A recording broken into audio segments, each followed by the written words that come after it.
Don't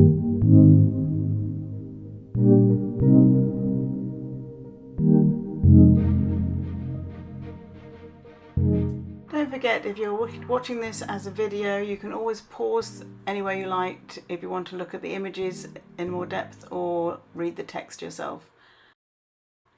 When I looked up the word collection in the dictionary, I couldn't really find anything that relates to the way the word is used in equestrian terminology. However, when I looked it up in the thesaurus, the one word that seemed to offer something useful was gathering. I rather like the image of gathering because it does conjure up the image of bringing things together, which is pretty appropriate. In biomechanical terms, it refers to the quality of posture and movement in the horse that creates a positive shift of its balance. As I've said many times before, as a result of the positioning of where riders sit on horses these days, the horse ends up with its forequarters overloaded with its own weight and by the weight of the rider. So we take the horse from a neutral state to a disabled and disengaged state just by the act of sitting on him. This changes the way he moves and the loading through his joints and into his feet. To protect the horse from long-term impact of these unnatural loadings, we, riders and trainers, need to help the horse to recover its balance and organisation, basically to act like an antidote to the disruption we cause when we sit on him. Over time, the horse's habitual posture becomes the three-dimensional evidence of how he's moving and using his body.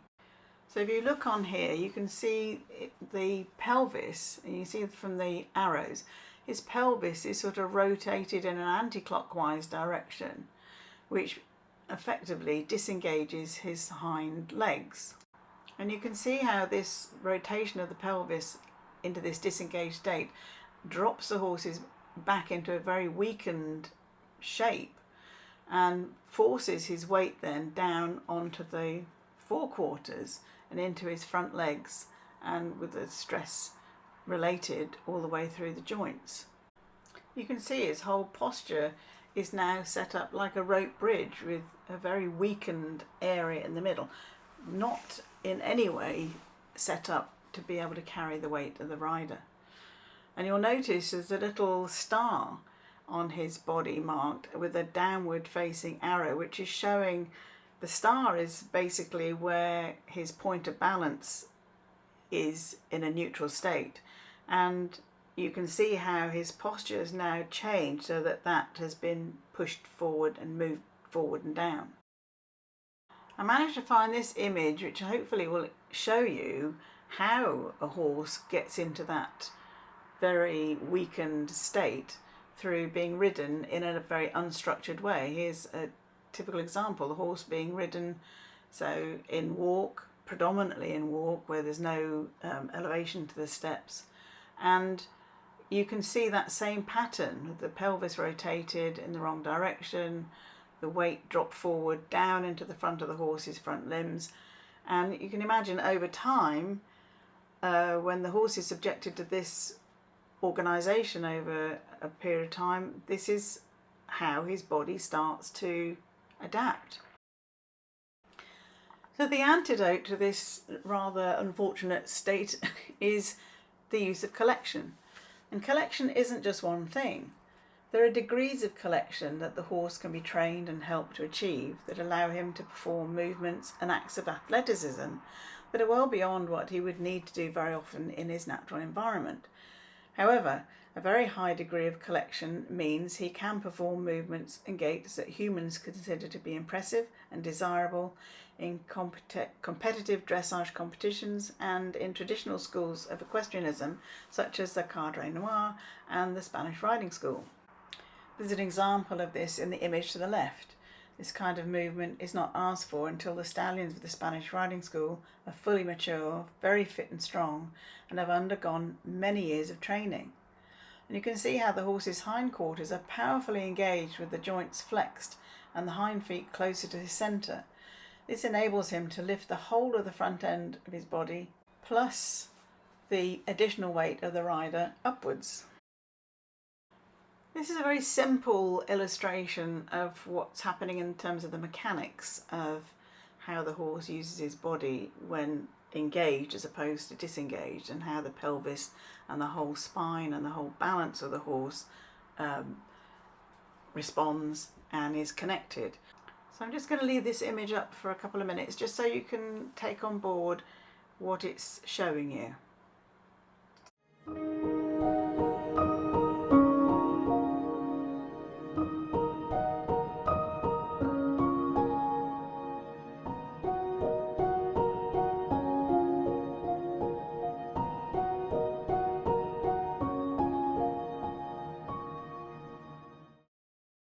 Now, some of you who keep things casual with your horses and just like to trail ride and hacking out and have no intention of ever entering a dressage arena will think that asking for any degree of collection from your horse is completely unnecessary. Some of you might even think that it's unkind and unnecessarily demanding. It's perhaps understandable when considering that collection is often thought of as something done by competition dressage horses. Competition dressage horses and their treatment has become controversial in the past few years, and not without some justification. Consequently, this has been leading to scrutiny, and riders and owners and trainers are rightly having to demonstrate that they put the welfare of the horse first, which can only be a good thing. Seeing images like this one is enough to make anyone who genuinely loves horses to reject what they see as dressage. This is not an example of correct training and good riding. It's abusive and hideous. It is not showing collection. This is an image of a horse in a state of painful contraction, full of fear and tension. It even has blood in its mouth and should have been pulled up and disqualified by the judge. The reaction to seeing horrible examples of bad and uneducated riding is often to swing the proverbial pendulum right over to the other extreme and decide that the only way to ride a horse is on a loose rein or even no bridle at all, and to leave it alone. However, this way of riding is not kind either. As explained in more detail in the Supernatural Horse article I wrote some years ago, riding a horse without helping it to recover from the unbalanced state the rider's weight creates puts a lot of strain on the joints and soft tissues, leading to accumulated damage, loss of function and comfort. It effectively disengages the power and the essence of what a horse is all about. Here is where we end up with this kind of problem that we see in that image again. I just thought it was worth lifting some of the text from the article of the care and training of the supernatural horse that relates to this issue. What is clear though is that the minute we subject a horse to the weight of a rider, his life is never going to be the same. It can't be because of the way the weight of the rider changes his natural biomechanics. Put simply, an innocent and untrained horse will initially find himself unbalanced by the rider's weight, no matter how light and how talented and experienced a rider is. His balance is corrupted in a forwards and downwards manner, which instantly overloads all of the structures in his front legs and feet. His untrained body will also adopt a posture that is effectively disengaging the hindquarters and the hind legs from their job of supporting the dynamic, in other words in movement, weight of the horse, and relegates him to a role that merely propels him forward. The innocent horse has no understanding of how to recover from this state of unbalance and the inherent potential for strain, injury and discomfort unless and until the rider is willing and able to train him how to. In my opinion, any horse that any human being elects to ride has a right to expect a certain level of commitment from their rider to, at the very least, help him, in other words train him, to reorganise his body and movement in such a way as to neutralise the negative impact on the rider's weight.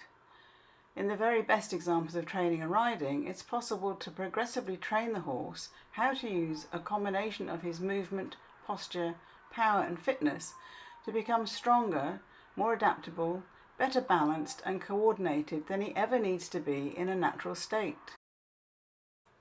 We've already explored some of the key ingredients needed in the recipe called collection, namely speed, tempo and energy. And we need to assess the changes in the horse's state of balance when we mix these ingredients in different amounts. Discovering the quantity of each ingredient needed to help the horse to organise his body in such a way as cancels out a lot of the negative influence of the rider's weight. If you compare the three images below, you can hopefully see how overloaded the front legs and feet are and how disengaged the hindquarters are in the horse in the first image.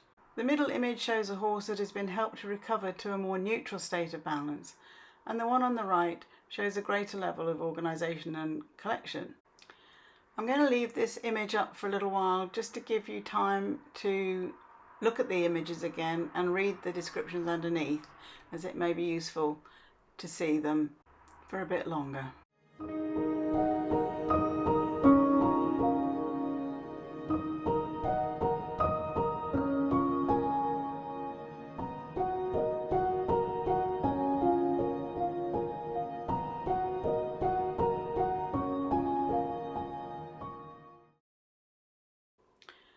So in the image below, this horse is moving in a very different way because it's collected itself into an engaged state. Not so difficult to do without the disturbance of the rider's weight.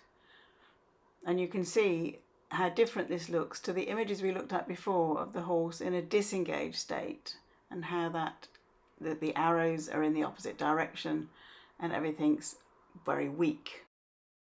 So that's a quick reminder of how the horse looks when it's just abandoned and left to its own devices with no help from the rider.